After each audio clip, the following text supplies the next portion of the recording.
But I had a really great Momversations just now, and I can't wait for it to go live. And, you just get to talking, and it's just great connection. So I'm so sorry for being a minute or two late.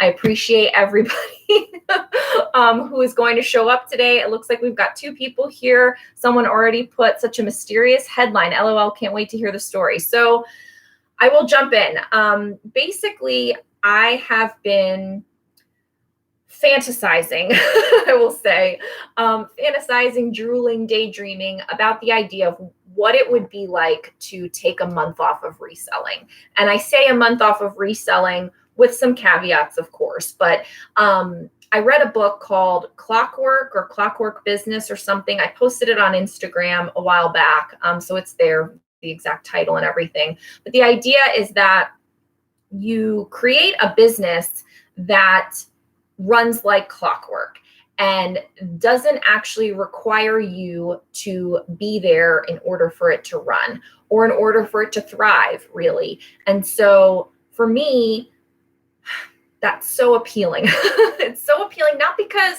I don't want to do reselling. I do want to do reselling. I enjoy reselling very much, but I think that it's very time consuming and it's very draining. And there are times in your life where you can't operate as consistently as reselling requires you to be.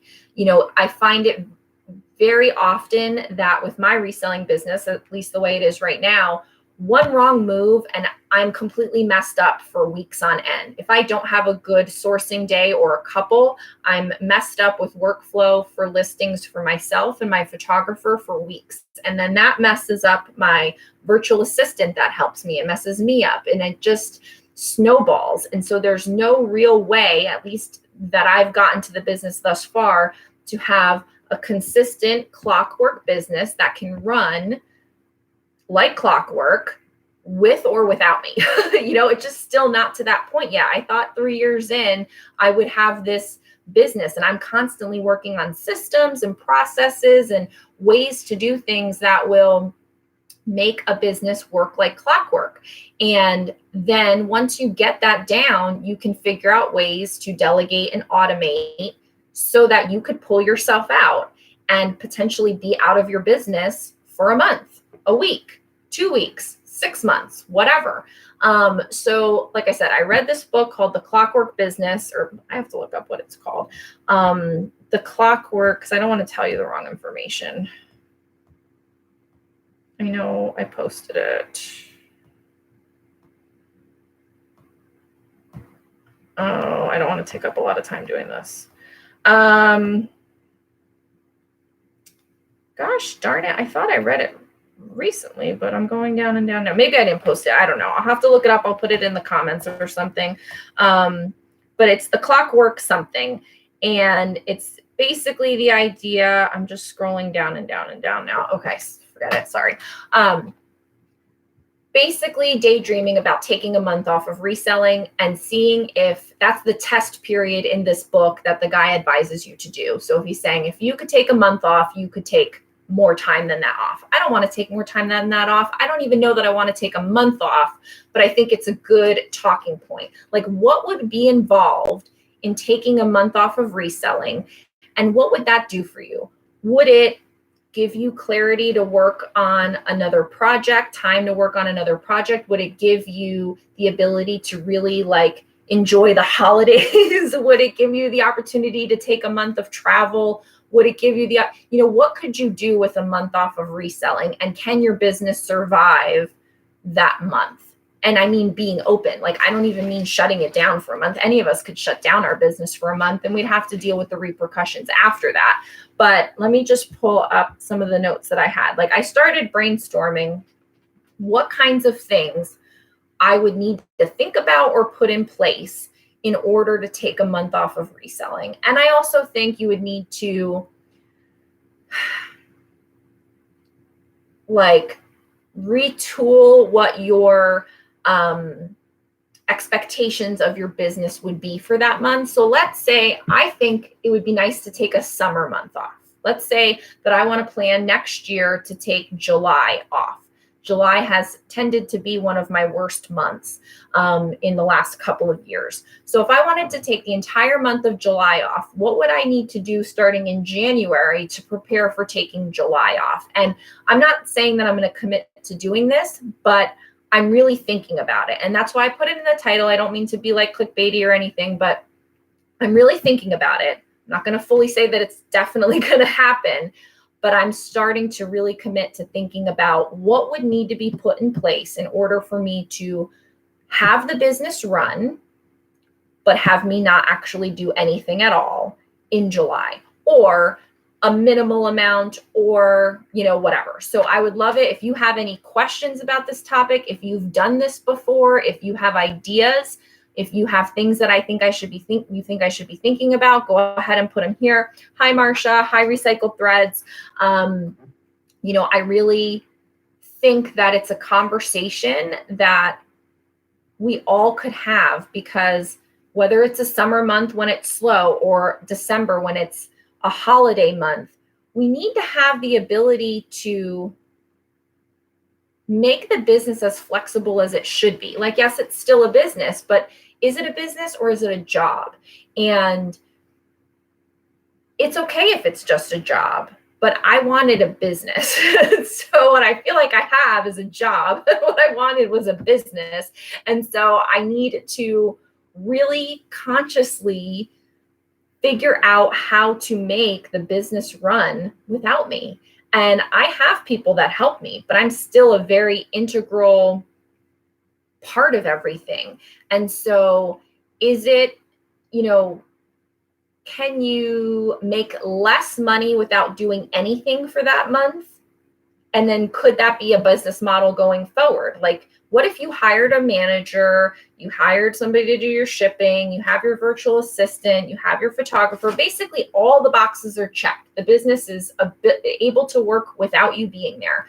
So instead of making $5,000 a month or whatever you're making, you make $1,000 a month, because now $4,000 a month has to pay all the people, but you didn't do anything and you made $1,000 versus doing all the work that you did before to make $5,000. Could you then say, all right, well, if I do $5,000 in sales, I pay $4,000 to people, I make $1,000 for myself, and I did nothing. What would happen if I made that into $10,000? And if I did $10,000 a month, paid people $8,000 a month, and I got $2,000 a month to do nothing.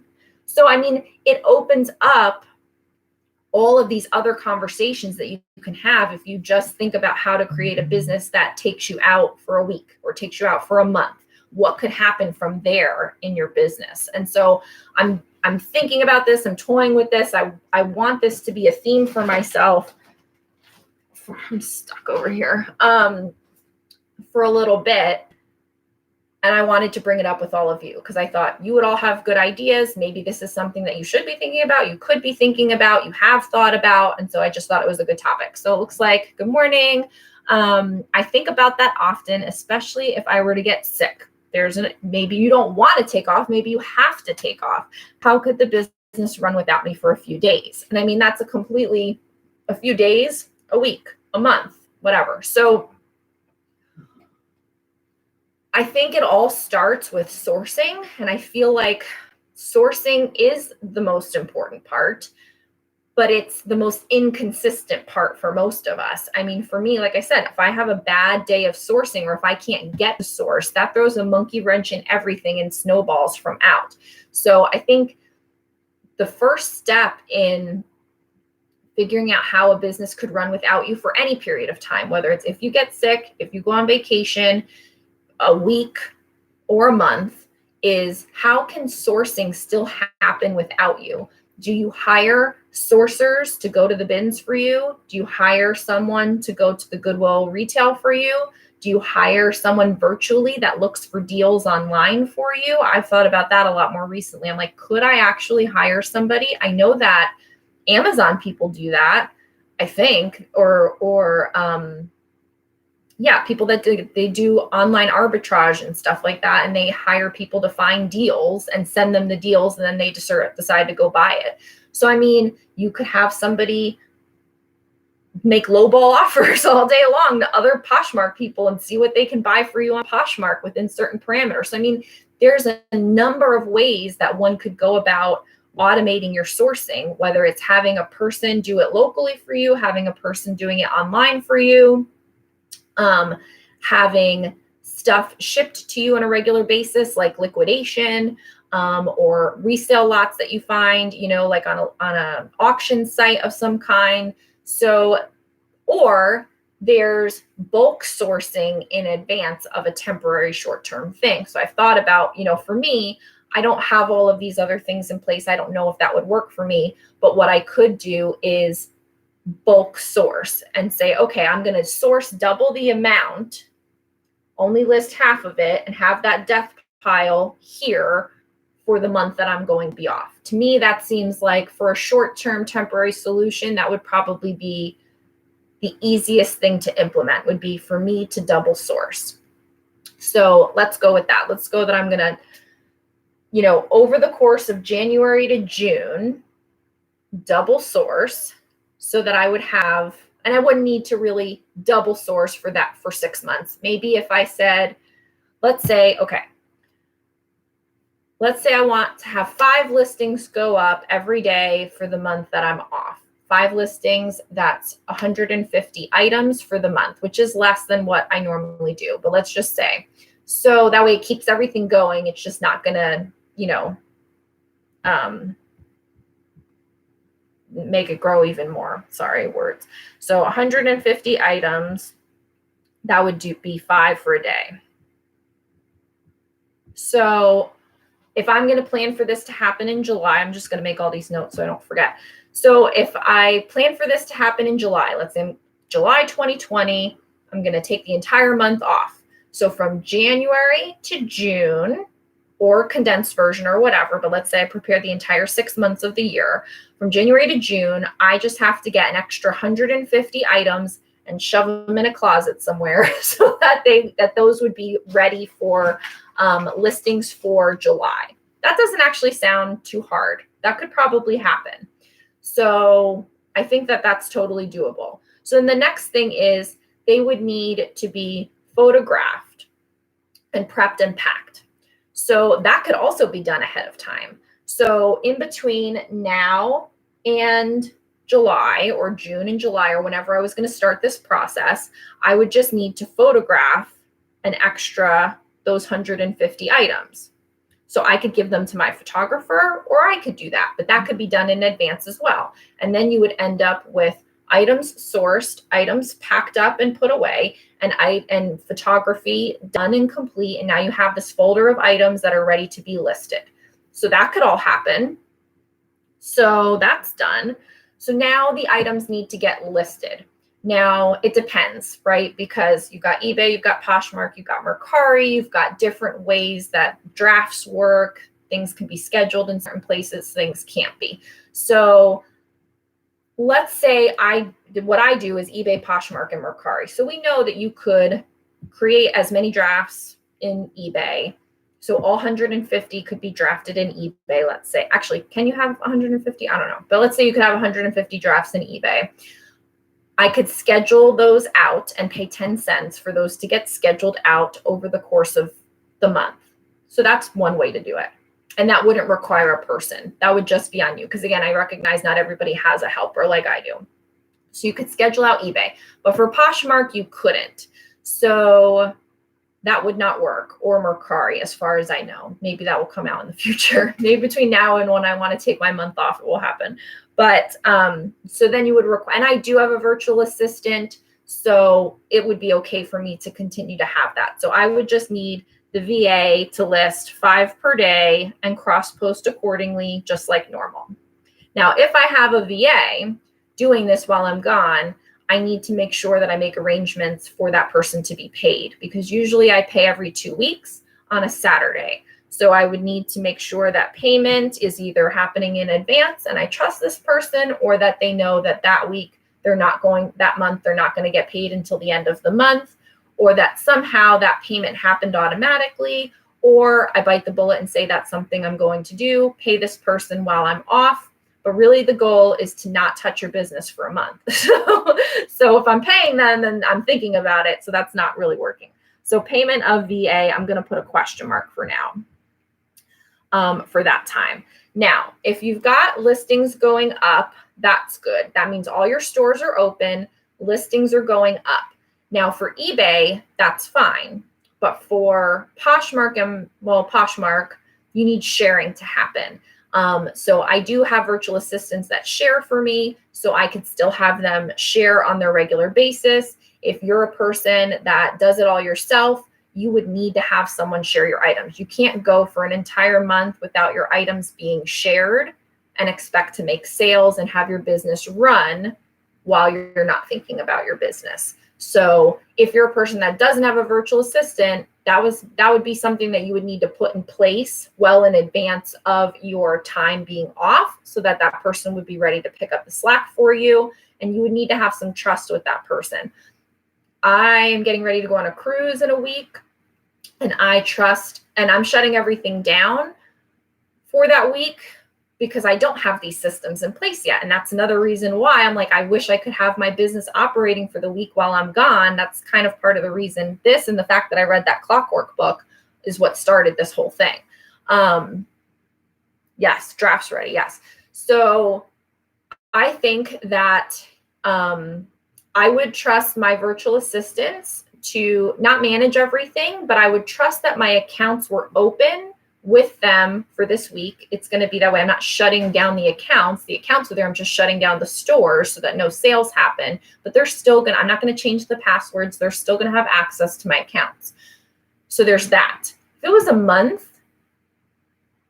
I would still do it, but I would have a little bit more like pause about it, to where I would need to have some serious conversations just on the front end, make sure everybody's good. But again, my VA, one of them has been with me 2 years in December. The other one's been with me over a year. My photographer has been with me 2 years. So everybody that I have in my team right now, I super duper trust. But if you're just getting started thinking about something like this and wanting to put this into practice, you would need to build up trust with these people or some safeguards. So, okay, where did we leave off? So sharing needs to happen, and the VA needs to share while you're gone. Okay, so that's that. Now you've got your items, you've got your photographs, you've got your listing, you've got your sharing. You need somebody to ship. At the basic, we'll go back to customer service in a minute. So you need a person to ship. So that can't be done by a virtual assistant. So you need a physical person to have access to your inventory, access to your accounts, and be able to ship them properly without any issue. Now, for most people, you keep your stuff in your house. So you might not actually be physically away. Maybe you just want to take a month off of reselling, but you're still around. Maybe you make the compromise and you still do shipping, but you don't want to do anything else. So that's not really taking a month off. So would you pay another person, a physical person locally, to come to your house and get your items and ship them for you? I don't have to do that because I have a storage unit. And that's just now thinking like, that's nice that I have this storage unit, because if I did want to just take a month off of reselling, I don't have to actually go to that storage unit, but all my items are there, and the person that's shipping for me could go there without me having any part of it. So that actually comes in pretty good handy at that point. So shipping, we need a shipping person. And when I went to New Jersey over the summer for 2 weeks, I kept my stores open, and I had my sister, who's also a part-time reseller, help do shipping for me. Now she works full-time. She works full-time far away. And so it was really difficult for her to like get to my storage unit on top of her large commute that she had, on top of working full-time, on top of managing her own stores. And so it got to be too much. And she said, I can't do it anymore, but so we stopped it early, and I closed down my store. Oh, what happened? Oh, you're there. Okay. I don't know. Something just came up on my screen. Yeah, it still says I'm live. Okay. Anyway, so So she tried to do shipping for me for a little while, and having another person go and manage all of it was fine. It helped because she already has an eBay store herself. She already has a Poshmark closet. She knows all of it. Obviously, you'd have to train someone else to do this, but we were just testing it out. And what I wanted to test with her was, what is a proper way here? How do you pay the shipper per piece sold? Marsha, you're right on target. So this was the thing, like, how do you pay this person? What makes sense? Because you don't know what's going to sell. You don't know if it's going to be good or not good. Are you going to be in charge of taking the offers? Are you going to empower someone else now that you're putting on your team to take charge of the offers or whatever? So there's that. Are there even offers? But let's just talk about the shipping part of it. Is, yes, I talked about paying per item and having a flat fee. So I think, because what if you only had 2 sales that day? Then that person's going to go through all this effort to only ship out 2 packages for you. So my thought was this: I normally ship, every day with 1 day handling time. So I changed it, I think, when my sister was doing it, to 2-day handling time, but I would even consider changing it to 3-day handling time. That way a person maybe would only have to ship 2 or 3 times in the week, depending on how you set it up and what days you picked, and how, we don't need to discuss that part now. But so let's say you had somebody come to do your shipping 3 times a week. And let's say you were going to pay that person a minimum of $10 every time they came to do shipping, regardless of packages. So that's $30 a week to have that person come and do shipping for you. So $10, let's just say it's Monday, Wednesday, Friday. So $10 on Monday, $10 on Wednesday, $10 on Friday, regardless if there's any packages to go out, they get paid $10, because you have to give that person something for doing it, right? So they get paid $10. If there's more than 10 packages, or you could do it, then they get paid per amount. So they're always going to get a minimum of $10. If there's no packages to go out, sweet, that's awesome. If there's 2 packages to go out, sweet, that's not going to take very much time. If there's 10 packages or more, or whatever your minimum, that you set, then you could set an additional 50 cents or $1 per package after that.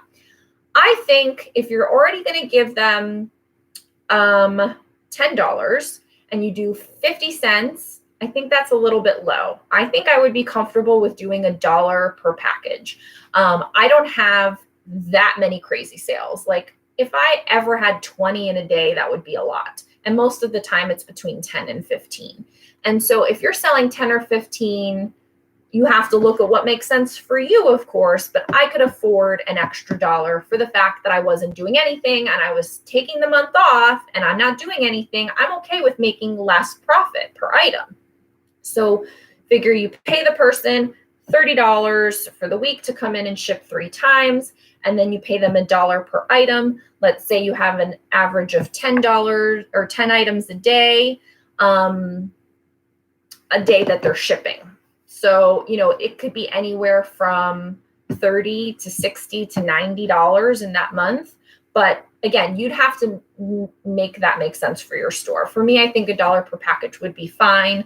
I'd have to do the numbers a little bit more specifically, but I feel for right now that would work. So I'm going to put $10 minimum, 3 times per week, and $1 per package. Now, again, for me, I have a photographer. She already has a key to my storage unit. She could access my storage unit. I would trust her to do so. I could train her to ship if she were so interested in learning something new from me. Sometimes she's like over it, but if she was interested in, helping me out for a part-time, period of time while I was taking this month off, I would feel fully comfortable in training her to do it. I would trust her to do it. And, I think that would be fine. But that's something you need to think about on the front end, because while you're doing all of this, I need to source an extra 150 items from January to June. I need to take photos or have my photographer take extra photos of those, and all of this prep time in advance. You're also going to need to think about how to train this person. So prep time, I'm going to put January to June training for shipper, because for me, that's something beyond what I currently have. The other things I already kind of have in place. But if you're somebody that doesn't have any of these things, that's another thing you're going to need to think about. So now you're paying the shipper. Now, the person would need to have internet access. They need to have access to where your items are, all of those things. But in order for an item to get sold and shipped, you're going to have to have somebody managing the accounts, customer service, answering questions, fielding offers, whatever else. So would that be my virtual assistant or would that be my shipper? It would probably be more cost effective for it to be my virtual assistant. And honestly, I would need to have a conversation about that with that person, because there would be some things that I would need to make sure, like, you just can't accept any offer. Like, I would have to think about some criteria to put in place and what extra would I pay that virtual assistant to do. At the flip side, it might make more sense to pay my shipper, who is my photographer, because she's here. There is no language barrier. There is no issue with me explaining to her how we would work offers. If I say in general, don't take less than 50%, or in general, whatever. And then the other thing is you just have to let go at that point. Like, you would have to be okay to stand behind whatever that person decided to do. So you can't go back around and say, you accepted too low an offer for that, whatever. You just have to go with it and be happy that you're getting sales without doing anything. So you would have to really think about, and if I'm going to do this, I would have to really think about, what are my criteria? What are some common things that need to be answered? Like, how do I actually manage my accounts? So I'm going to put customer service, account management, and then I'm going to put VA, or which turned into CA, which is not what I wrote, VA or shipper. Okay. So the shipper would print out the shipping label if so, from their home. Not sure if you covered that part. No, I guess I didn't. So if I use my photographer to do this, she would log in to my accounts from her house and print the shipping labels. Yes. So she would need to access Poshmark. She would need to access Mercari. She would need to access eBay. I would give her my Dymo. We would probably have to install the Dymo software on her computer in order for it to work. That way she didn't have to worry about using her printer, using her ink. I would need to make sure she had shipping supplies. Now, I don't know that I would have her have the shipping supplies at her house. It would be up to her, I guess. She could either have the shipping supplies at her house, or I could keep it all at the storage unit, which currently it is not. So there's that. And let's see what else. I'm looking at my stuff. Dymo to print out the labels. She would have to have plenty of labels. She would need the shipping supplies. Yeah. So you say, wait, I weigh everything on the front end. So all of my listings, everything is set up with all of the weights at the beginning. So I don't do any weighing later. I just print the label. So if you're somebody that, I guess there are people that do that. I've never done it that way. I've always weighed it at the front end, set everything up according to that. And so I don't do any more weighing. So if you don't do that, then that's a separate issue. I didn't think about that. But so she would print out the labels at home, prep the packing supplies, perhaps go to the storage unit, pull the items, package up the items, and then either take them back to her house for a pickup from the post office, or take them to a post place within the reasonable amount of time for them to go out. We don't have a convenient post office. We have like UPS stores. Their pickup is only at certain times. So for our area, that would probably be a time-consuming thing. I would probably have her, she would need to do the shipping and drop everything off by like 10 at the one UPS store that I'm thinking of. She could make it to the post office by 5 o'clock, but that's like 25 minutes down the road. So that's then this shipper needs to go to your house or go to your storage unit, get all the items, and then take all of the stuff to the post office. So then that's mileage. Are you going to reimburse them for mileage or whatever? But if I had her just take them to the UPS store locally and I would give her the deadline by 10, that would be fine. Again, if this person is only if you're somebody that ships every day and then you're going to set it up so this person would only ship 2 to 3 times a week, that's a different thing also. So there's that to keep in mind as well. Let's see. So that takes care of customer service and shipping. What am I missing? Returns. If you're on eBay, you could have returns. So as part of management, you would need the person to deal with your returns. And in this particular situation, you probably are just going to have them automatically refund people because where your package is going to, I have my packages going to my PO box, then I'd have to have them access my PO box. They'd have to go and get it, inspect it. At this point, I would just say if any returns come in, you just automatically refund them. That's for a short-term temporary situation, that's probably how I would handle it. So there's returns. Brainstorm with me, anyone in the chat that's watching, what else I might be missing. Listings, drafts, schedule, shipping, managing accounts. Those were the things that I had initially put when I was brainstorming this the other day. What else do we do? I think that's it. If a case gets opened on Poshmark, that would be part of management. I don't always respond to cases, so that would just happen as it is. Mercari and eBay could have returns. But other than that, I think that's it. So, it is a lot. I'm not going to downplay it. It is a lot. But when you actually think it through, it's not as bad as it seemed, I guess I should say. Like now that I'm making a plan and thinking about exactly what would need to happen, it's not as bad. I think the main thing would come down to if you didn't have anyone, you would have to do all of this training. You would need to have a job description, find this person, interview, get solid with them and build trust and train them.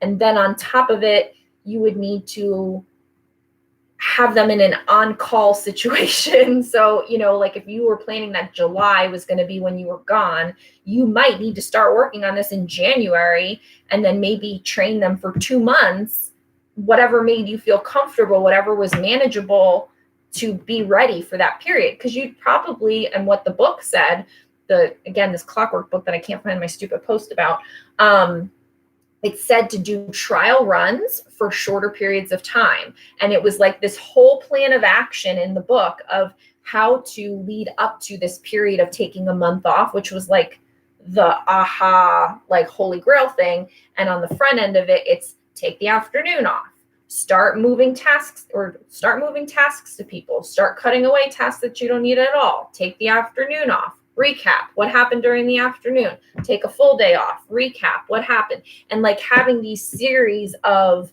preparation events leading up to the month. But before that, it's taking 2 weeks. Before that, it's taking a week. Before that, it's taking 2 days in a row, and literally leading up to the point where they have zero contact with you.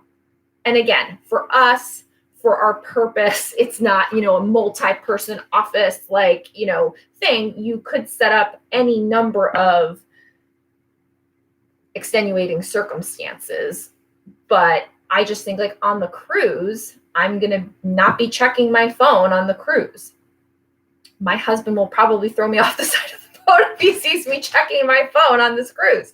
So it is not allowed to happen. And so if I was on this cruise and I kept my business open and my VA couldn't get me and I'm in the middle of the Caribbean somewhere, could this all play out? And now that I'm making this list, there is work involved, but think about that freedom of knowing that you've set this up, you've put in all of this front end work so that you could have a month off. That sounds so awesome. So let me see what's going on over here. People are saying, blah, blah, blah, blah. It does sound doable since you talked it out. See? So I think if you have to teach someone how to do shipping, that would be the most difficult portion. But so thank you, Thrifting Kristen. What part about it do you think would be the most difficult? Because maybe we're not thinking about it the same way. Because again, when I did this test run with my sister for a period of time, she already knew how to do shipping. She's already a Poshmark seller. She's already an eBay seller. She taught me how to do eBay. So she already knew that. And that's why it was nice and easy to use that as a test run to see what it would be like to have another person do it, but without actually having to do all that front end prep of training. So yeah, I mean, you would need to teach the person how to navigate the account, how to actually print out the labels, how to match up and find the item, how to properly package it up, I guess, and I mean, again, we all sell different things. I sell clothing. I have a handful of other stuff. I don't sell coffee mugs. I have like 2 coffee mugs, which I'm probably just going to get rid of because nobody's buying them. And honestly, if it's sold right now, I'd be like, I don't even know how to ship this coffee mug. I don't know what I was thinking of buying this coffee mug to sell. So if you leave a lot to the shipping time to figure out the weight, what receptacle it's going to go in, how you're going to tape it up and all of that, what you're going to pack it with, yeah, those are a lot of decisions and things that person would need to figure out ahead of time. But for me, it's clothing. Everything is already she just needs to stick this in either a padded flat rate or a Tyvek or a first class mailer or a box if it's a bundle. And if it's Poshmark, it goes in a priority one. If it's on eBay, the label's going to tell you it's first class. It goes in the eBay mailer. If it's Mercari, it goes in the blank poly mailer if it's first class. So, I mean, there would be very strict criteria for the way mine would go because there's not a lot left to chance. But yeah, if you sell a lot of different kinds of things, that's a lot to be involved there. Let's see. I've tried teaching friends eBay or even Poshmark and shipping. That comes so natural to us, but they just don't get it easily at all. I'm also a bad, impatient teacher. So there's that. Yeah, well, we all have things to work on and improve on.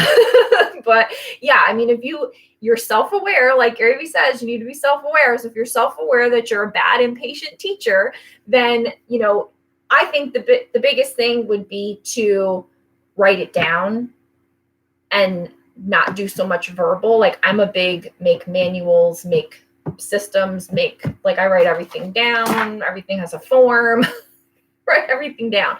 So I think writing a lot of it down and creating a system takes a lot of the personal out of it because it's your friend or whatever. Forget who it is. Write down what you do. So I have this item sold. It's sold on eBay. It says on eBay when I print out the label that it's first class. Therefore, it goes in this poly mailer. Boom, boom, boom. That's a wrap. Then if it's sold on Mercari and it's first class, it goes in this poly mailer. That's done. If it's Poshmark, it's going to go in something priority. If it's a bundle, so you can do some if-then, line it out. This is what I do. Then I'm going to revise this document to make it make sense for someone else. Then I'm going to get that someone else and have them follow it. And if they can follow it without you having to tell them anything, then you've got the golden ticket because you're not going to be there to show them and answer questions. So if you can create a document that you could hand over to them and say, follow this, and let's see if you end up with the same result as I want you to without you saying anything, you have made the proper training manual. But if they end up sending your package to Zimbabwe and, in not the right receptacle and with the, label on half-ass backwards or something, then yes, you wrote a terrible manual. You should not show anybody. You're never going to take any time off. Don't go anywhere and just put it out of your mind. But I think you could. I think you could do it. I sell a lot of shoes, so maybe that's part of it too. Well, but if they're I don't know. I mean, there's a variety of things, I guess. But if they're shoes, and I don't know, do you store them in the mailing shoe boxes? Do they all get shipped in mailing shoe boxes? Or depending on the weight and style of the shoe, or some getting sent in some kind of receptacle versus not? Because then, yeah, I mean, they would have to make decisions. But if you are serious about taking time off or creating a business in which you wanted to do less, perhaps you would take the step of storing it, if space allowed, in the proper receptacle, because you could prep that ahead of time. You could say, these shoes go in this box, these should go in this box. That's how they get stored. And then that person wouldn't need to make those decisions. Yes or no? Also, there are also great tutorials on YouTube for shipping process. Yes, there are, but I do think that a lot of it is subjective on how people choose to do things for their own business based on what they have. I mean, there are some very basic ones, and I haven't watched any of them in quite some time, so there might be a lot more new ones. I mean, I used to watch a lot of like Lindy Glenn's shipping videos very early on when I started. I don't think I've watched one since, so I'm not sure who was doing them, but I would just be very mindful that they're going to show exactly what you would want for your business, you know, before you say, oh, just go watch this YouTube video and, you know, whatever. Let's see. Yes. So do we think that we've covered the main points? Like, is there anything that's leaving a question mark in any of your minds? Looks like we've got 2 kind of super active people as far as the chat goes. But there's 9 people in here. If anyone else has any thoughts, also thumbs up, people. Give me a thumbs up if you can. That would be great. Or thumbs down or whatever. But just acknowledge, check in, acknowledge. Oh, there's 11 people here now. Oh, we got some thumbs up. Thank you. But yeah, do you think we covered all of the main things of what would be involved? I guess payment of the shipper could happen upon return. You can work that out. Like I said, payment of the VA, you'd have to work with that. I'm trying to think of any admin stuff that's like not obvious in your normal process. Like hopefully, well, let me think. July. No, that's the beginning of quarter 3. So I technically couldn't take all of July off from the 1st to the 31st because I have to pay my quarterly taxes. So like I have to pay my sales tax, my Florida state sales tax. That second quarter would end in June. And I usually set my reminder to start reviewing my prior quarter on the 5th with the goal of by the 7th submitting my taxes. And I have that reminder every, in the quarterly part of my calendar. So that would be something like I can't just up and go who's going to file my taxes. I'm not going to train somebody to file my taxes. So either I don't do it in July or I do it from July 5th to August 5th or something like that, which would really kind of bust my buffers because can you tell we've been watching a lot of Thomas? I like it. I would want it to be like an even exact month, like July 1st to July 31st, August 1st to August 31st. So that's, damn it. Florida state. And you may not have to worry about that, but I do. And I'm not going to trust anybody to do that for me. Or is that one of those things that like, okay, this is the one thing I have to do.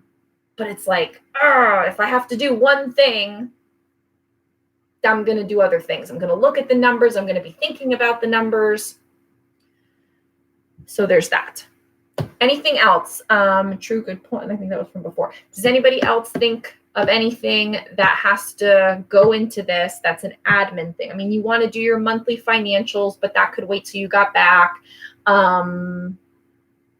You would want to, so if you have eBay, Poshmark, Mercari, I don't know when you normally withdraw money.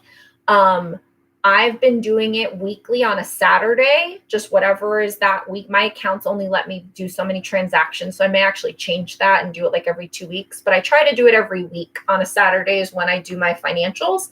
And I will go into Poshmark and, do the balance withdraw or whatever, balance transfer. I'll go to Mercari, transfer that balance. I'll go to eBay, transfer that into my account. And so that all happens on a Saturday on a weekly basis. I guess you could just let it accrue and accrue and accrue, in my mind, that would make me a little bit nervous. Again, because I have all these other people accessing my accounts while I'm gone. But there's no way to automate that. So you would have to have somebody do it, which I really would not want my virtual assistant to do. Perhaps my shipper, perhaps. I would trust her to do that. It's not that I don't trust my VA. It's that I just don't think that there are elements to, I mean, she may have already snooped around and, know what parts of there are, but I just don't talk about those parts, because if she hasn't snooped around, it never needs to be discussed that things happen with that, like with the financial part of it. I feel like this was a great conversation. I mean, obviously it was more for, I hope you got something out of it, and I hope somebody that watches this will get something out of it. This was really good for me to kind of like talk it through out loud to myself, to you, to really just put it out there into the world that, like, if you worked toward it, it would be possible. Nothing just happens, right? Like, if you don't go sourcing, you won't have items to sell. It's as clear as that. If you don't prepare to be off, you'll never be able to take off and have your business run. Again, you could shut down your business any old time, pick it back up when you get up, and deal with the consequences. But yes, I would like to implement some of your ideas. Yeah, I mean, that's the thing. I think about it because I get every once in a while where I just feel like such a slave to reselling. And I do have some other income streams. I have a video coming out sometime when I'm in the cruise about my multiple income streams. So I am excited to start having those kinds of conversations on this channel, because reselling and being a reselling mom is the crux of it all. But at the same time, it also becomes I feel like I'm a slave to it. I feel like I can't see my way out of a paper bag sometimes with it. And that's upsetting and frustrating, because the whole point of having your own business and being a work from home, being a mom doing all of this and being home with Gio is to have this freedom. And while reselling does allow me a lot of freedom in my time throughout the day or what have you, it is still a grind.